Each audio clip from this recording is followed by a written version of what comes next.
حضرت عمر نے اپنے سگے ماموں کی گردن کاٹی بدر کے دن، سگے ماموں کی۔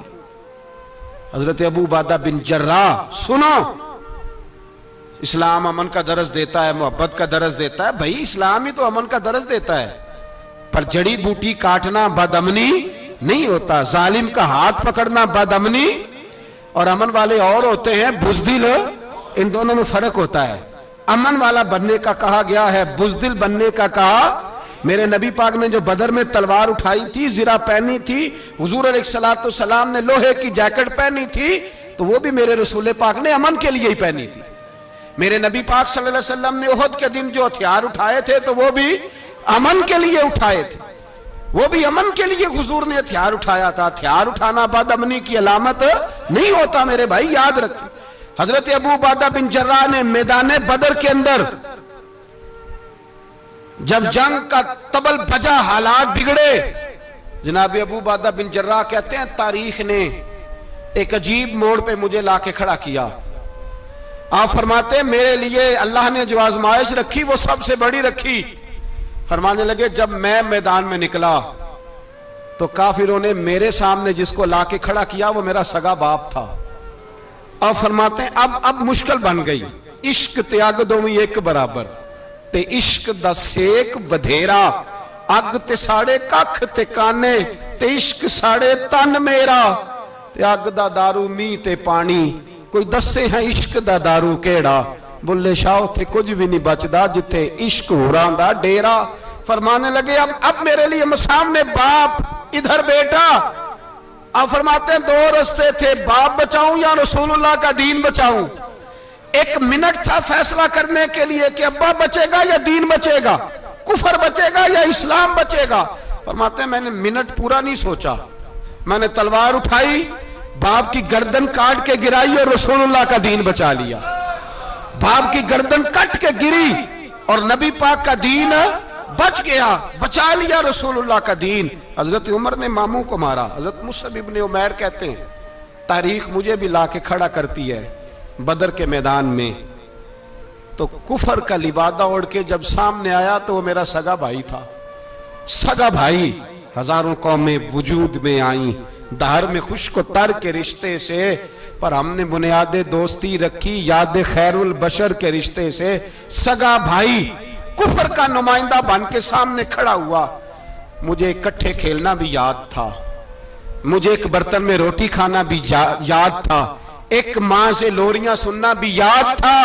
فرماتے ہیں یہ سارا کچھ یاد تھا، پر اسلام کے حق میں دیا ہوا خطبہ جو محمد عربی نے دیا تھا وہ بھی مجھے یاد تھا، مجھے رسول اللہ کی بتائی ہوئی باتیں بھی۔ فرماتے ہیں میں سارا کچھ بھول گیا، پر مجھے اپنے رسول کا پڑھایا ہوا سبق نہیں بولا، وہ مجھے یاد رہا۔ میں نے پھر سگے بھائی کی گردن کاٹی اور میں نے وہ گردن کاٹ کے حضور کے پاس پیش کی، اور میں نے دنیا کو بتایا کہ ہمارے لیے اصل وہ ہے جو ہمارے رسول ہمیں حکم ارشاد فرماتے ہیں۔ یہ رشتے ہمارے لیے اصل ہمارے جی اچھے تعلقات ہیں۔ کون سے اچھے تعلقات؟ کون سے اچھے تعلقات؟ میرا ایک دوست مجھے کہنے لگا امریکہ تو پیار ہی بڑا کرتا ہے ہم سے۔ میں نے کہا بالکل، کسائی بھی بڑا پیار کرتا ہے بکرے سے، بڑا پیار ہوتا ہے۔ آپ جو قربانی کے بکرے لائے تھے آپ کو پیار نہیں تھا؟ ذبح کرنے سے پہلے اس کو پانی بھی پلایا، چارہ بھی کھلایا، غسل بھی کرایا، پر آخر میں کیا کیا؟ بولے نا جی، یہ والا پیار کرتا ہے امریکہ آپ سے، دیتا ہے کبھی کبھی پیسے، کوئی شک نہیں اس میں۔ وہ کہتا ہے وہاں زلزلہ آیا ہے تو اتنے لاکھ ڈالر دیتا ہوں، فلاں آیا، لیکن وہ والا پیار جو کسائی بکرے سے کرتا ہے، کہتا ہے جب موقع آئے گا تو میں چھری بھی پھیروں گا، اور اپنے وقت پہ آ کے وہ، یہ میری مثال یاد رکھ لینا، امریکہ کا پاکستان سے اور مسلمان سے وہ والا پیار ہے جو بکرے کا کسائی سے اور کسائی کا بکرے سے ہوتا ہے۔ وہ چارہ ڈالتا ہے، موٹا کر کے ذبح کرتا ہے، پتلا ذبح کرنے میں اسے لذت نہیں آتی۔ اور بھائی یاد رکھو حضرت ابو بکر صدیق رضی اللہ تعالیٰ عنہ، عرب کے لوگ جب جنگ کرتے تھے تو ایک ہاتھ میں ڈھال پکڑتے تھے، ایک ہاتھ میں تلوار پکڑتے تھے، لوہے کی ڈھال۔ جب دشمن حملہ کرتا تھا تو ڈھال آگے کرتے تھے، وہ کئی دفعہ ٹکرا کے ڈھال سے تلوار گر جاتی تھی۔ حضرت ابو بکر صدیق میدان میں نکلے، بیٹا کافروں کی طرف سے لڑنے آیا ہے، سگا بیٹا، اور میرے مصطفیٰ کریم نے فرمایا اولاد بزدل کر دیتی ہے آدمی کو۔ اور جب ایمان پختہ ہو تو پھر صحابہ نے اس بزدلی کی بھی پرواہ نہیں کی. سگا بیٹا کافر کی جانب سے آیا. حضرت ابو بکر صدیق نے تلوار سے حملہ کیا, بیٹے نے ڈھال آگے کی. جب صاحبزادے نے ڈھال آگے کی نا تو حضرت ابو بکر کی تلوار لوہے کی ڈھال سے ٹکرائی, تلوار گر گئی. اب حضرت ابو بکر نے ہتے ہو گئے, صاحبزادے نے اٹھائی تلوار. کہتا ہے جب میں مارنے لگا تو خیال آیا گھر تو میرا اجڑے گا نا, باپ تو میرا ہی ہے نا. صاحبزادے کہتے ہیں میں ابو بکر صدیق کو چھوڑ کے چلا گیا. بعد میں مسلمان ہو گئے, کلمہ پڑھ لیا. ایک دن گھر میں بیٹھے تھے تو بات شروع ہو گئی. صاحبزادے کہنے لگے ابا جی وہ یاد ہے نا جب میری ڈھال سے آپ کی تلوار ٹکرائی تھی اور تلوار گر گئی تھی تو میں نے آپ کو باپ سمجھ کے چھوڑ دیا, میرا ہی گھر اجڑنا تھا باپ سمجھ کے. جناب صدیق اکبر رضی اللہ تعالیٰ عنہ صاحب ابن شام نے لکھا ہے کہ اپنی سرین پر 2 دفعہ ہاتھ مارا, 2 دفعہ. کہنے لگے بیٹے تو اس وقت کافر تھا, تو نے مجھے چھوڑ دیا. میں جب واپس پلٹا تھا نا اسی دن اسی لمحے تو میرے دل میں خیال تھا کہ بیٹے نے تو چھوڑ دیا ہے, لیکن اگر بیٹا یوں میری تلوار کے نیچے آتا میں بیٹا سمجھ کے معاف نہ کرتا, کفر کا نمائندہ سمجھ کے قتل کر دیتا. اس لیے کہ میری نظر میں اگر کوئی اہمیت ہے تو رسول اللہ کے فرمان کی اہمیت ہے. باپ بیٹے اولاد کی کوئی اہمیت ہے؟ اشداء علی الکفار, کافر سے نفرت ہی نہیں ہوتی. یہاں تو موج لگ گئی ہے ایک عام نوجوان سے لے کے عام آدمی سے وزیر اعظم تک کی سوچ یہ ہے کہ رہائش امریکہ میں ہونی چاہیے, لندن میں ہونا چاہیے, بس یہی سوچ ہے. اب تو اللہ تبارک و تعالیٰ معاف کرے جس کے پاس پاسپورٹ ہے لندن کا, یورپ کا, وہ سمجھتا پتہ نہیں میں کون سی بلا ہوں. چھوڑو, کس چکر میں پڑ گئے ہو, کس طرف نکل گئے ہو. صدر صاحب امریکہ کے صدر کے ساتھ فوٹو کھچاتے ہیں تو وہ 2 فٹ اونچا ہو جاتے ہیں. بس کرو یار, یہ کمزور لوگوں کی علامت ہے, کمزور لوگوں کی. حضرت عمر فاروق رضی اللہ, مجھے پلٹ کے یاد آتے ہیں سیدنا فاروق اعظم.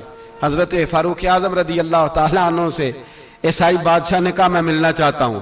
آپ فرمانے لگے ٹائم نہیں, جو تجھے ملنا ہے وہ مدینے کے غریبوں کو نہ ملوں گا, وہ رسول اللہ کے نوکروں کو نہیں ملوں گا, تجھے مل کے کیا کرنا ہے. میں انہیں ملوں گا جن کے لبوں پہ رسول اللہ کا درود جاری ہے, جو مصطفیٰ سے پیار کرتے ہیں. مجھے تجھ سے ملنے کی کوئی ضرورت ہے. ہمارے ہاں وہ نفرت نہیں کفر کے لیے جو مسلمان کے دل میں ہونی چاہیے, وہ مزاج ہی نہیں ہمارا, وہ شعور ہی نہیں. ہم جب بھی اتحاد کرتے ہیں کافر سے اتحاد کر کے اپنے ہی بھائی کو مارنے لگتے ہیں. وہ جی لڑائی ہو رہی تھی, بھائی کا بھائی سے اختلاف نہیں ہوتا گھر کے اندر, پھر وہ دشمنوں کو بلا کے لاتا ہے کہ میرے بھائی کو مارو. ایسا ہوا ہے کبھی؟ اگر آپس میں اسلامی ممالک کا اختلاف ہے بھی تو کافر کو لاؤ گے مارنے کے لیے, کافر کو لاؤ گے. اور یہاں ایک آدمی قید ہوا تھا امریکہ کا, پوری دنیا کو مصیبت پڑ گئی تھی. سمجھ آ رہی ہے؟ نام لینے کی ضرورت تو نہیں, بات کی سمجھ آ رہی ہے آپ حضرات. ایک آدمی قید ہوا تھا اور انسانی حقوق کی تنظیمیں اور ہمارے اپنے اندر سے بڑے بڑے, میں روشن خیال نہیں, میں روغن خیال کہتا ہوں ان لوگوں, بڑے بڑے روغن خیال اٹھ کے کھڑے ہو گئے, جی انسانی حقوق کی بات کرو, جی ایسے ہو گیا, جی ویسے ہو گیا. لے گئے بندہ چھڑا کے. یہاں روز خون کی ندیاں بہتی ہیں. اقوام متحدہ جس سے مسلمان بھیک مانگتے پھرتے ہیں کہ مسلمانوں پہ مظالم بند کراؤ, اقوام متحدہ نے کہہ دیا کہ دنیا کی مظلوم ترین اقلیت کا نام برما کے مسلمان ہے. اقوام متحدہ نے رپورٹ دے دی, پھر مر نہیں گئے سارے اسلامی حکمران, شرم اور غیرت کے ساتھ کسی گھڑے میں دفن نہیں ہو گئے. تمہیں للکار کے انہوں نے کہا کہ یہ سب سے مظلوم ہیں, ان کا کچھ کرو. چند دن پہلے یہاں ننکانہ صاحب بے سانیوں نے جلوس نکال کے کہا مسلمانوں شرم کرو, ان کی مدد کرو. پوپ بول پڑا, پوپ ایسانیوں کہا کہ مسلمانوں کہاں ہو, کدھر ہو تم, ان کی مدد کرو, نکلو, ظلم ہو رہا ہے. پوری دنیا چیخی. آپ کے ملک میں آ کے امریکہ ڈرون حملے کر جائے تو آپ کی وزارت داخلہ کو بعد میں ہوش آتا ہو, ہمیں تو پتہ نہیں چلا, ہم تو سوئے ہوئے تھے, وہ حملہ کر گیا. اور عالمی قوانین کی مخالفت کر کے برما کی حکومت کہتی ہے کسی صحافی کو بھی ہم اندر نہیں جانے دیں گے, ہمارا ذاتی معاملہ ایسے بے شرم لوگوں کو اپنا نمائندہ بناتے ہو، جنہیں ہوش تک نہیں اس بات کی۔ ہم نے کلمہ پڑھا ہوا ہے نبی پاک صلی اللہ علیہ وسلم کا، میرے رسول پاک سید عالم نور مجسم صلی اللہ علیہ وسلم نے جو لوگ تیار فرمائے، نیند تو نہیں آ رہی آپ حضرات کو، نبی پاک نے جو لوگ تیار فرمائے، حضرت کعب بن مالک رضی اللہ تعالیٰ، حضور نے فرمایا چلو تبوک پہ میرے ساتھ، سارے چلو، سب تیار ہو گئے۔ حضرت کعب بن مالک فرماتے ہیں مجھے گھوڑا بڑا دوڑانا آتا تھا، نیزہ بڑا چلانا آتا تھا، تلوار کا میں بڑا دھنی تھا، میں مالدار بھی تھا، میرے پاس بڑی وسائل تھے۔ حضور چلے گئے تو میں نے، یہ بخاری ہے، فرماتے ہیں میں نے سوچا کہ میں چلا جاؤں گا، کل میں گھوڑا دوڑاؤں گا، میں نے پیچھے پہنچ جانا، پرسوں چلا جاؤں گا، ترسوں بس سستی ہو گئی، نہ جا سکا۔ فرماتے ہیں وقت بیت گیا، حضور چلے گئے، آج جاتا ہوں کل چاہتا ہوں، اسی میں حالات سارے گزر گئے، حتیٰ کہ اللہ کے رسول واپس آ گئے۔ فرماتے ہیں کچھ بوڑھے تھے جو نہ جا سکے، اور کچھ منافق تھے جو حضور کے ساتھ جہاد پہ نہ جا سکے۔ آپ فرماتے ہیں میں جوان بھی تھا، تیر انداز بھی تھا، اور دنیا عرب سارا جانتا تھا کہ مالدار بھی ہے، اللہ تعالیٰ کی دی ہوئی بڑی نعمتیں تھے، میں نہ گیا، اور ہو غلطی گئی، سستی گئی۔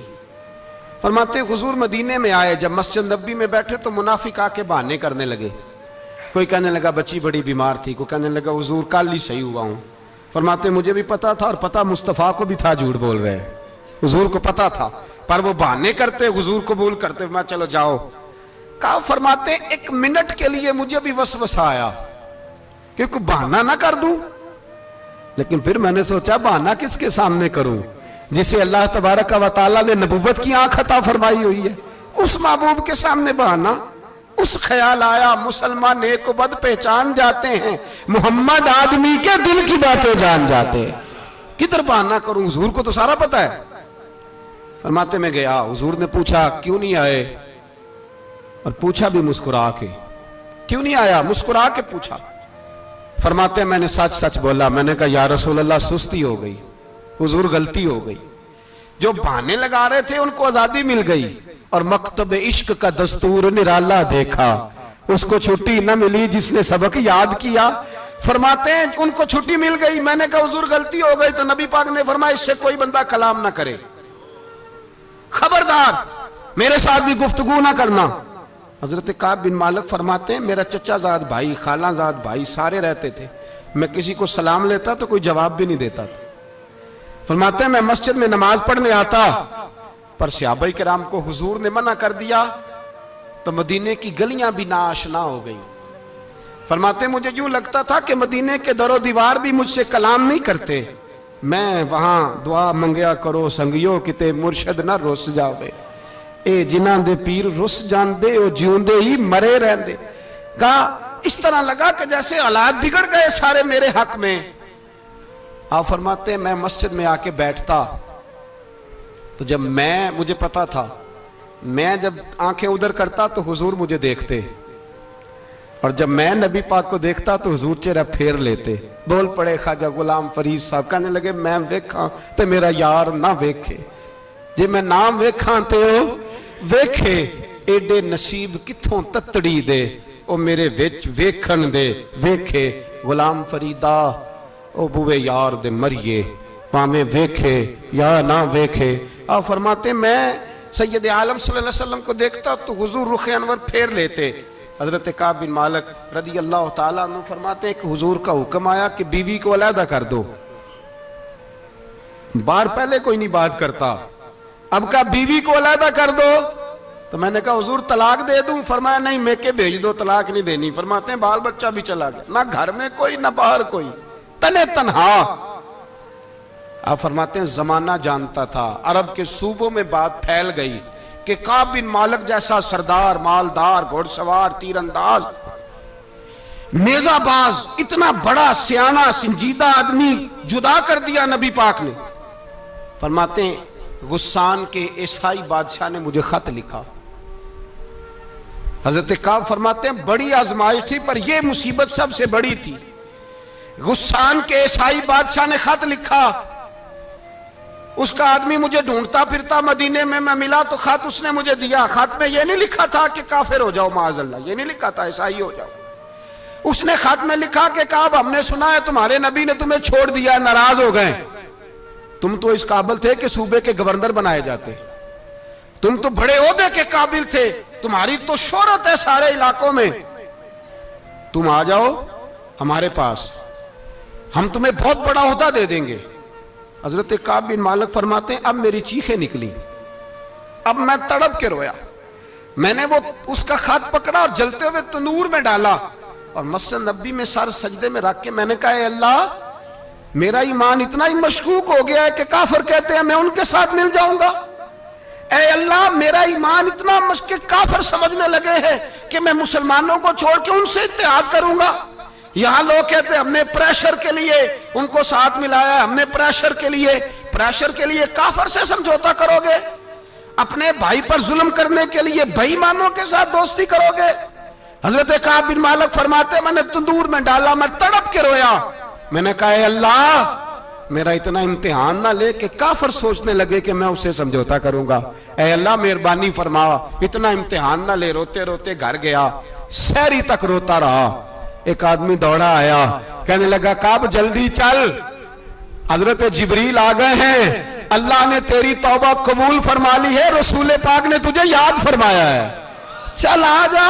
حضرت کعب بن مالک فرماتے میں قدموں میں گرا اور میں نے کہا محبوبہ میرا سارا ہی مال لے لے، حضور میری ساری صلاحیتیں لے لیں، رکھ لیں سارا کچھ، مجھے وہ مال نہیں چاہیے جو آپ کے دروازے سے دور کر دے، حضور وہ دولتیں میرے کس کام کی جو آپ کے دروازے سے دور کر دے، بے نور بے چراغ جو محفل ہو پھونک دو، اعظم بلا سے اپنی وہ ہستی ہی کیوں نہ ہو، جو چیز اس کی راہ میں حائل ہو پھونک دو۔